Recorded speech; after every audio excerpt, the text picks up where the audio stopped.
Alright everyone, hello. This is Daniel, and I'm going to play some Tropical Merfolk in Modern.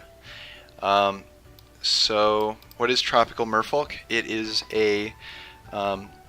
Merfolk with a splash of green for a lot of the Ixalan Merfolk that came out um, in the past year or two. I don't know exactly when, but uh, the biggest pull. Okay, so why do you want to play blue green Merfolk? Why do you want to muddle up the blue and throw in some green? And there are two big pulls that add to these reasons. The first is Merfolk Branchwalker. I think this is the most important reason. So Merfolk Branchwalker is a 2 mana 2/1 that when it enters the battlefield it explores. So what you can think about this is that it is Silvergill Adept number 5 through 8, essentially. It imitates Silvergill Adept. Now, it's not going to be as good as Silvergill Adept, but it's very close. So what is it? It's essentially, if there's a land on top, you just draw it, and it is Silvergill Adept. If there is a non-land on top, you surveil, and it gets a +1/+1 counter. So it does a pretty solid imitation of Silvergill Adept. I think this is a very good card, and I think if it was mono blue, we'd be playing 4 of them in a heartbeat. It's a good card advantage card. It's grindy. Like it gets big. It gets a higher power than any other card in the deck intrinsically when it does hit a non-land. So I just think it's a good card, and if you're going to be splashing the green, I'm going to want all 4 of them. I think another reason, I think a lot of people value this even higher. Me not as much, but it's good. Is Kumena Speaker. Now Kumena Speaker is our aggressive 1-drop. It's essentially a 1 mana 2/2 because it gets +1/+1 whenever you have a Merfolk or an island. You're gonna have one of those 99% of the time, at least an island. So it's gonna be a 1 mana 2/2 pretty much every time. This card is good. I mean, there's been a lot of 1-drop debate in Merfolk. I think the big 3 right now are Kamena Speaker, but I mean he's kind of off the table right now because I think the consensus is playing mono blue.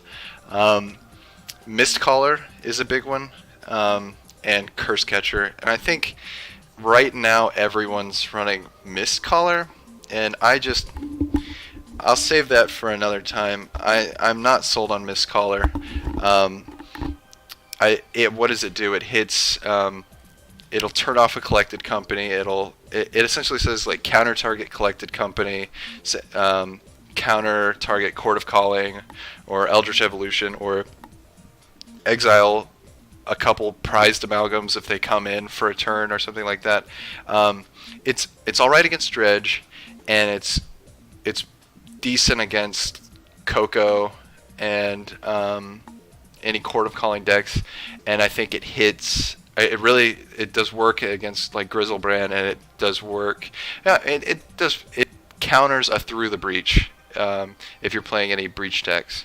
I mean, obviously, it doesn't counter the creature in their hand. It just simply says you can't put it into play because they can just decide not to put it into play. And I think there are a lot of cards that put it into play. I said I was going to save this for another time. I'm just not sold on Mistcaller. I think Curse Catcher hits a lot of things that Mistcaller hits. Like it'll make them pay 1 overall. It's like I'm going to make them cast their Court of Calling on turn 5 instead of turn 4, and then also hit like a million things right now. Also, I think Curse Catcher stock is going to go up because Dredge's stock, like Dredge is everywhere right now.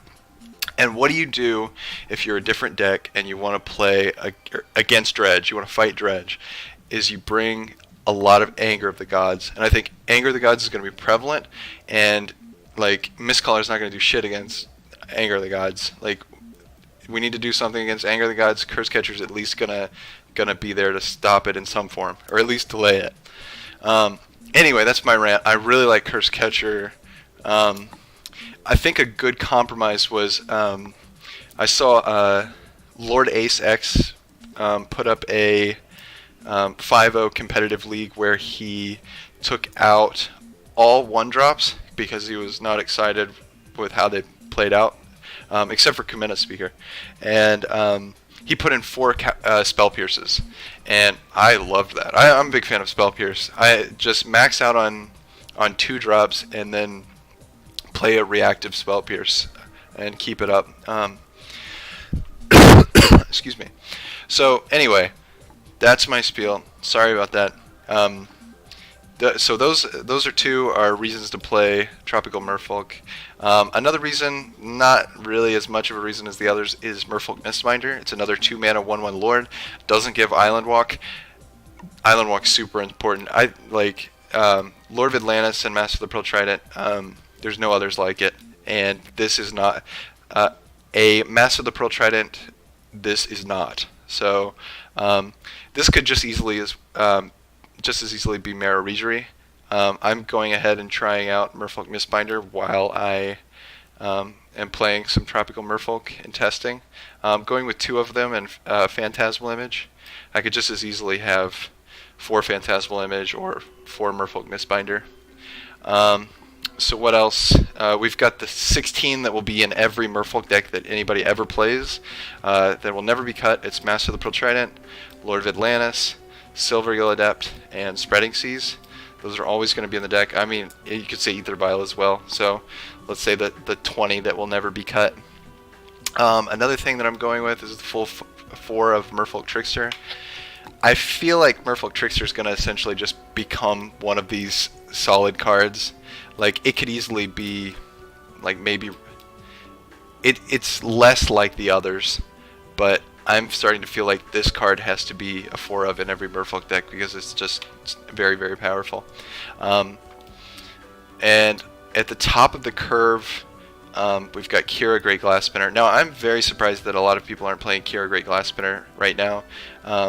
Kira is a very powerful card. It's good against Dredge because it will blank their Conflagrates, and it'll at least force it to your face instead of your creatures. I mean, we've all played Dredge before and then just got our creatures sniped individually with Conflagrate, and it feels real bad. Kira saves that. Kira in general, I think, continues to have her stock go up because people are replacing their Abrupt Decays for Assassin's Trophy. So Kira, the bane of Kira was Abrupt Decay because it killed it very cleanly, right? Now that is coming out of the picture and Assassin's Trophy is coming in, Kira's great against Assassin's Trophy, and a lot of 1-for-1 removal. So I'm very high on Kira right now. I think especially in this deck where you're playing a ton of creatures and you're reliant on creatures, like I'm bringing a full 2 of. I think you don't want to go to 3. 2 is the max you can go on Kira's, so I'm going with the full 2, and I just every time I play with Kira, I absolutely love it. So the biggest trade-off in this deck is Master of Waves, as in we're not playing Master of Waves, and Master of Waves will just win you games when you're playing mono blue. Any Merfolk player knows that. They've slammed a Master of Waves that just wins them a game. It will win you games that you weren't supposed to win sometimes. Like, it's just an amazing card. And we really missed this in this deck. I was wanting to kind of try to find a slot for it in the sideboard, and I think it's totally possible to put it in the sideboard.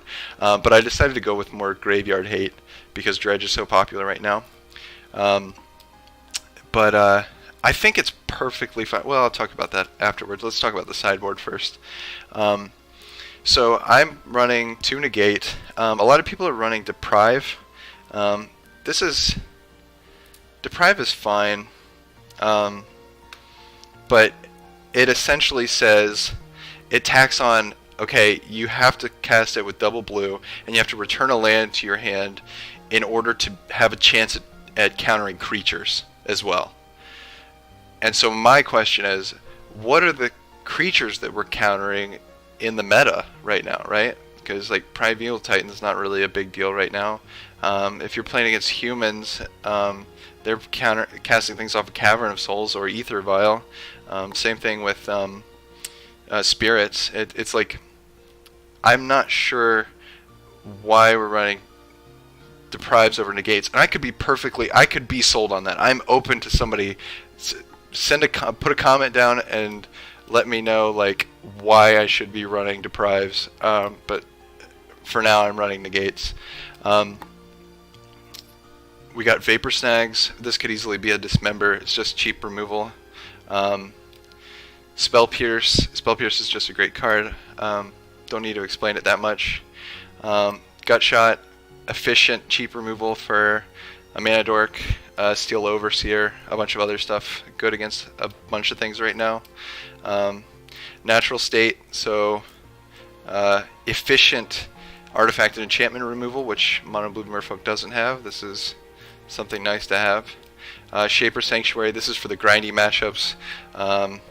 Green-black X decks, anything that's trying to 1-for-1 you. Mardu Pyromancer, it's just you're gonna outcard advantage them with this on the field unless they kill this. Tectonic Edge, these are all kind of self-explanatory, and I'm sure plenty of Mono Blue players have explained this. Relic of Progenitus, Graveyard Hate. I usually just run 2 Relic of Progenitus, but instead I'm running 3 Relic of Progenitus alongside a Grafdigger's Cage. Dredges everywhere right now. There are just a lot of graveyard decks, Bridgevine, etc., Storm, and I want to be prepared for that. So those are what I'm running there.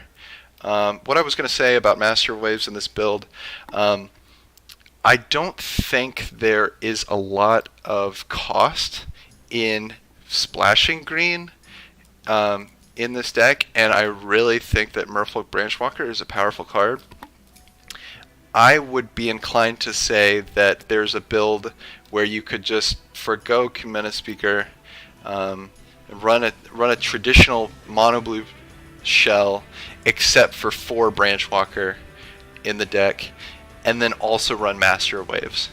And that way you're running a more powerful card, a powerful 2-drop alongside the traditional mono blue shell. In theory, I think that would be just fine. I'm not sure if the cost is... I don't think the cost is very high to actually give that a shot, and it's something I would look into at some point. But this is the build I'm running here, and I'm going to take it through a league, and we'll see how it goes here. Anyway, thank you.